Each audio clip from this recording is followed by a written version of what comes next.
What about in terms of most surprising or like important data or trend from 2020 that as you were studying, you were pretty shocked and you're like, oh man, I did not expect this. But this nugget kind of caught me off guard. And it is a pretty important one. Does any pop to mind when I ask you that question? Well, when I first do that batch of projections right after the season, like I'm already working on the next year after week 17, now week 18 ends, during the playoffs, setting up shop for the next year. And this year, obviously, there was a lot more work because I had to adjust everything to add the new week into the model. So, I go through that whole process and then I do my first update of the projections, my initial run. And, there's always guys that pop out, right? There's always guys that are like, oh, that's way too high. Like that guy cannot be that high, or this guy's too low. And I have to do a little further digging and find out why that is. Sometimes it's like, okay, maybe I missed something. I need to make an adjustment to fix it. But generally it's okay. That makes sense. It's logical. So one of those guys is Tua, right? So when I was done my model, I was like, wow, Tua's kind of hanging right around like the top 12, 13, kind of in that range. Like maybe he could jump in and be a weekly starter in fantasy this year.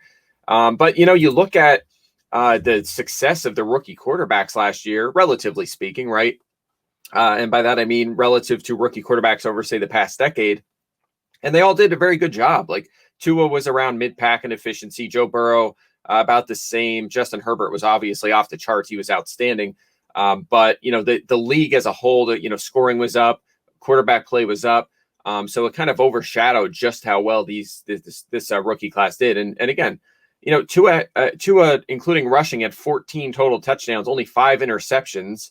His YPA wasn't so good, but he was about average for an NFL starter in terms of completion percentage. And again, compared to rookies, he did a nice job. So he's one of the guys that pops out. He can add a little bit with his legs. He has a much improved group of weapons around him. I don't think their defense is as good as advertised. I think that's going to kind of come back to earth a little bit since they led the NFL in forced turnover, something that's just not sustainable now, no matter how good the defense is. And that's going to put more pressure on the offense. So look, if he's not a total bust, I think he's going to surprise in fantasy this year, and you can get him late in your draft. And he's the kind of guy you go after, right? You think about, what were characteristics of guys like Lamar Jackson and Patrick Mahomes, these breakout quarterbacks. And it was, like young guys going into year 2, and you could generally get them in the mid to late rounds of your draft, usually the late round of your draft. So he's the kind of guy that can make a huge leap this year and has the support around him offensively. And he's certainly on my radar.